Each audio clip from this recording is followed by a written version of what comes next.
అందరికీ నమస్కారం. 2004లో పార్టీ ఘోరంగా ఓడిపోయాం.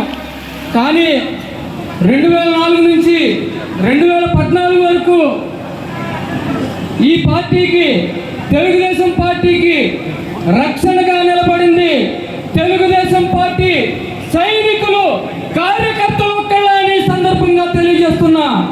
అలాగే 2004 నుంచి 2014 వరకు ఒక రాక్షసుడితో పోరాడాం. కానీ 2019 నుంచి 2024 వరకు రాక్షసులందరి నాయకుడు జగన్మోహన్ రెడ్డితో పోరాడిన కార్యకర్తలందరికీ పేరు పేరున శిరస్సు వచ్చి పాదాభివందనం చేస్తున్నా. అలాగే వేదిక మీద ఉన్న నాయకులందరూ ఒక్కసారి కార్యకర్తలందరికీ చప్పట్లు కొట్టి హర్షధ్వానాలు తెలియజేయాల్సిందిగా ఒక్కసారి కోరుతున్నా. అలాగే జగన్మోహన్ రెడ్డితో పోరాడి ఆస్తుల్ని అన్ని లెక్క చేయకుండా, ప్రాణాలని సైతం లెక్క చేయకుండా పోరాడినటువంటి నాయకులకి ఒక్కసారి చేతులు జోడించి చప్పట్లు కొట్టాల్సిందిగా కార్యకర్తలందరినీ కోరుతున్నా. భారత్ మాతాకి జై, వందే మాతరం. ఈరోజు మనం అధికారంలోకి వచ్చాం. కానీ కార్యకర్తలు సోషల్ మీడియాలో అలాగే అన్ని కార్యక్రమాల్లో తగ్గిపోయారు. కానీ తగ్గిపోకూడదు. ఈ రాష్ట్రం బాగుండాలంటే, ఈ రాష్ట్రంలో ప్రజలు బాగుండాలంటే, ఈ రాష్ట్రంలో యువత బాగుండాలంటే, ఈ రాష్ట్రం బాగుపడాలంటే నారా చంద్రబాబు నాయుడు గారు అధికారంలో ఉండాలి.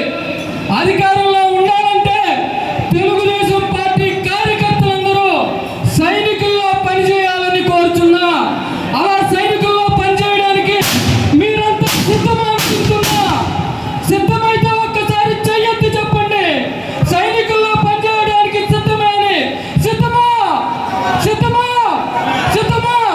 గట్టిగా చెప్పండి, గట్టిగా చెప్పండి, చేతులు పైకెత్తి చెప్పండి. సిద్ధమా? సిద్ధమా? ఇవాళ మనం అధికారంలోకి వచ్చాం. కానీ జగన్మోహన్ రెడ్డి వారి కార్యకర్తలు అంటున్నారు ఈవీఎం మిషన్ ద్వారా వచ్చామని. కానీ ఈ రాష్ట్రంలో 2019 నుంచి 2024 వరకు చాలా అరాచక పాలన జరిగింది. 3 రాజధానుల పేరుతో 3 ముక్కలాటలాడి, అలాగే వైజాగ్లో భూ కబ్జాలు చేసి, రాయలసీమలో ఉన్న ఫ్యాక్టరీలను తరిమేసి అతలాకుతలం చేస్తే ఈ రాష్ట్రంలో ఉన్నటువంటి ప్రజలు, ఈ సైకో, ఈ దుర్మార్గుడు ఎప్పుడు పోతాడని చూసి చూసి చాచి పట్టి ఒక్క దెబ్బ కొడితే ఆ దెబ్బకి ఈ రాష్ట్రం నుండి, ఈ రాష్ట్ర సరిహద్దుల నుండి తెలంగాణలో కూడా నివాసం ఉండకుండా ఎక్కడో కర్ణాటకలో నివాసం ఉంటున్నాడు. అలాగే కార్యకర్తలందరికీ చెప్తున్నా, నాయకుల ఎన్నికలు అయిపోయినాయి. త్వరలో కార్యకర్తల ఎన్నికలు జరగబోతున్నాయి. ఆ కార్యకర్తల ఎన్నికలకి మనమే నాయకులం. స్థానిక సంస్థల ఎన్నికలకు మనమంతా సిద్ధపడి తెలుగుదేశం పార్టీ కార్యకర్తల్ని, కూటమి కార్యకర్తల్ని ఎవరైతే ఎక్కడైతే పోటీ చేస్తారో స్థానిక సంస్థల్లో అవతల వాళ్ళకి డిపాజిట్లు లేకుండా గెలిపించాల్సిందిగా ప్రతి ఒక్క కార్యకర్తకి పేరు పేరున కోరుకుంటూ జై తెలుగుదేశం, జోహార్ ఎన్టీఆర్, జోహార్ ఎన్టీఆర్, నారా చంద్రబాబు నాయుడు గారి నాయకత్వం, నారా చంద్రబాబు నాయుడు గారి నాయకత్వం, జై లోకేష్, జై లోకేష్. అందరికీ నమస్కారం. ఈ అవకాశం ఇచ్చిన బొరగం శ్రీనివాస్ గారికి ధన్యవాదాలు తెలియజేసుకుంటూ జై హింద్. మరి కొద్దిసేపట్లో గన్నివేలు ఆంజనేయులు గారు జిల్లా